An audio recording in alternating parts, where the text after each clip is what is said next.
Alors pour pouvoir présenter un petit exemple de participation simple et rapide à la nuit, j'ai fait cet exemple avec des textes libres de droit que je suis allé chercher en fait dans la partie de la création du livre de la Genèse. J'ai ajouté à ça plusieurs petits textes gnostiques que je suis allé chercher sur internet, et en tout, bon, la préparation m'a quand même pris 4 heures de lecture et 1 heure d'organisation. La nuit des univers interactifs en écriture.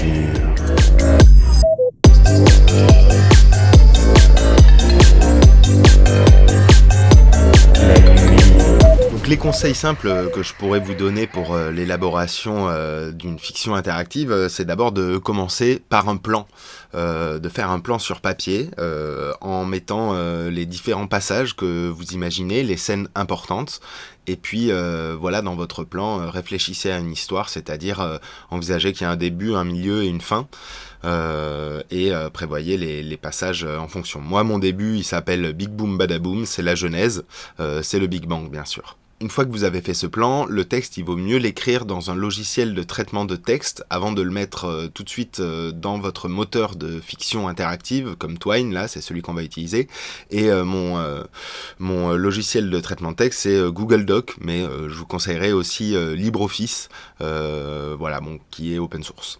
Pour la suite de la mise en place de la Genèse, tout préparé dans Twine, ça m'a quand même pris 3 heures, alors que je connais très bien cette application, mais il y a toujours des subtilités, et puis c'est vrai qu'il y a quand même des choses qui peuvent prendre du temps. Voilà, on est directement dans le code, donc c'est assez intéressant, et à la fin, je fais 30 minutes de CSS pour faire de la mise en forme, donc ça c'est très graphique, et c'est un petit point intéressant, et puis la mise en ligne finale me prend à peu près 30 minutes.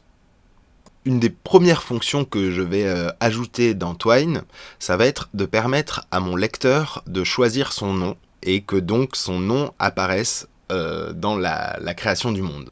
Alors pour ça, il y a un premier travail préparatoire que je vais faire directement dans mon logiciel de traitement de texte. Ça va être de remplacer le nom qu'il y a dans la Genèse, donc Dieu avec une majuscule, par ce qui s'appelle une variable. Une variable, c'est un espace de stockage de données associé à un symbole. Dans cet exemple, ça peut être un peu confus parce que la seule chose qui différencie la variable du texte qu'il y a avant, c'est le symbole $. En fait, quand vous allez mettre le symbole $, devant un texte, il va considérer que ce texte est une variable et que son symbole est les lettres qu'il y a après le symbole $. En fait, $Dieu devient le contenant du nom possible que l'on va rentrer. Je rajoute aussi ce qui s'appelle une macro, c'est-à-dire le input avec 2 points entre 2 parenthèses. Et je dis que cet input, c'est-à-dire cette entrée de texte, est bind, c'est-à-dire lié à la variable $Dieu. Et ensuite, je mets un texte qui apparaît par défaut, donc c'est-à-dire Dieu, mais là déjà j'aurais pu mettre autre chose, et ça aurait changé la valeur de la variable Dieu. Ce que je rajoute à la fin, c'est un link rerun, ça va permettre de recharger la page, et donc de mettre à jour la variable Dieu avec l'input. Si je ne mets pas ce link rerun, et que je clique sur quelque chose, la variable n'est pas mise à jour tant que je ne change pas de passage. Vous allez remarquer pendant la vidéo qu'à plusieurs moments, à la place de cette variable $Dieu, il y aura un 0. Alors ce 0, en fait, c'est ce qu'on appelle un nul. Ça veut dire que la variable n'a pas été initialisée. Ça veut dire que sa valeur est vide. Ça veut dire que le symbole ne renvoie à rien. Et ça, ça va arriver quand je vais commencer à tester mon jeu après le premier écran où on initialise cette variable. Donc à chaque fois, il va appeler la variable $Dieu, mais à aucun moment, il ne saura quelle peut être sa valeur, puisque sa valeur n'est donnée que dans ce passage.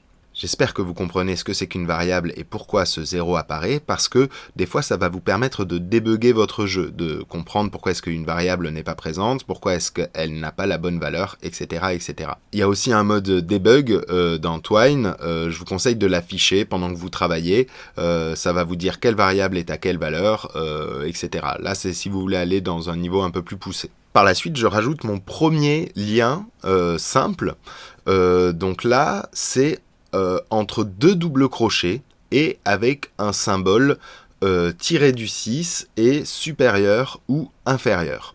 Ce qu'il va y avoir dans la partie supérieure de votre flèche, ça va être le texte qui apparaît, et ce qu'il va y avoir dans la partie inférieure de votre flèche, ça va être le nom exact du passage. Donc là, il ne faut pas mettre d'espace, ça peut vous créer d'autres passages directement dans l'interface Twine et devenir un peu confus. Je ne le fais pas là pour rester ordonné, mais vous pouvez mettre la flèche dans l'autre sens et inverser le nom du passage ainsi que le texte qui apparaît. Il y a une hiérarchie qui est importante à comprendre dans Twine. Là où vous êtes, la grande toile avec des grilles, c'est ce qu'on appelle votre histoire. Chacun des petits carrés, c'est ce qu'on appelle un passage. Et à l'intérieur du passage, tout ce que vous allez mettre entre deux crochets, c'est ce qu'on appelle un hook ou une encre en français. Ce que vous mettez entre parenthèses, c'est une macro. Ensuite, dans ces encres, vous pouvez encore mettre des liens. Donc là, c'est à nouveau entre simples crochets. Donc vous avez cette hiérarchie et ces termes assez précis à suivre. Les passages ont des noms. Les macros peuvent être liés à des encres lorsqu'elles sont collées. Et dans ce cas-là, ce qu'il y a entre parenthèses va s'appliquer sur l'encre qu'il y a juste après ce qu'il y a entre crochets. Et à l'intérieur de ces encres, vous pouvez avoir différentes variables, donc c'est n'importe quelle suite de caractères, n'importe quel nom précédé du symbole $. Lorsque vous faites ça, ce sera remplacé dans le texte par la valeur de votre variable. J'aurais pu mettre la variable $nom à la place de $Dieu, et dans ce cas-là, le nom aurait été remplacé par Dieu. Donc comme j'ai conceptualisé mon plan avant de rentrer dans le code, dans le dur, et que j'ai bien réuni tous mes passages, je peux construire l'architecture de ma fiction interactive assez facilement. Donc je vais d'abord mettre tout ça en place. Je vais faire quelques premiers traitements graphiques rapides, comme rajouter des titres avec le symbole dièse, ou rajouter des lignes avec 3 petits tirets, ça va faire une ligne sur toute la largeur de la page. Vous pouvez mettre plusieurs symboles dièse à chaque fois pour baisser dans la hiérarchie des titres. Vous pouvez aller, je crois, de 1 à 7 symboles dièse pour avoir 7 niveaux de titres. Alors juste pour l'écran de fin, je vais rajouter un lien externe vers le site de l'association. Et ça, c'est une macro, donc entre parenthèses avec 2 points après le nom de la macro, c'est une macro qui s'appelle link repeat. Ensuite, entre guillemets, on va mettre le texte du lien qui doit apparaître. Et puis, dans un hook, une encre, entre crochets, on va mettre une autre macro qui est la macro d'ouverture de page open URL, donc entre parenthèses avec 2 points qui suivent, l'URL entre guillemets, et faites bien commencer votre URL par http:// sinon Twine va supposer qu'il s'agit d'un lien interne. Donc ça vous permet d'ouvrir une nouvelle fenêtre vers un lien externe. Pourquoi pas votre fiction s'ouvre sur le reste du monde de l'hypertextualité du réseau d'internet, peut-être même que ce sera un jeu de réalité augmentée. N'hésitez pas à proposer des créations.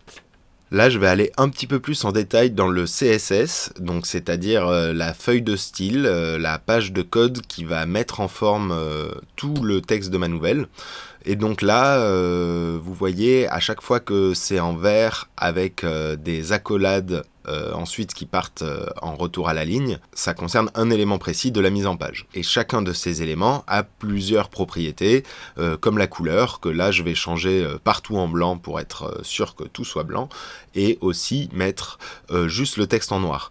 Vous voyez une suite de 6 chiffres et lettres après un dièse, c'est un code colorimétrique hexadécimal et ça correspond à une couleur, vous pouvez les chercher sur internet et puis faire un copier-coller pour les remplacer. Il y a aussi beaucoup d'autres choses dans cette feuille de style, pour l'instant elle est en anglais, je l'ai récupérée d'internet, je pense que je vais continuer à la mettre à jour, donc je vous mets le lien là. Je vous conseille de l'utiliser si vous voulez pas perdre de temps et faire une mise en page très simple pour la nuit. Si vous savez faire du CSS, il y aura déjà quelques éléments référencés qui vont permettront d'aller plus vite. Et puis voilà, sinon vous pouvez en trouver d'autres sur internet.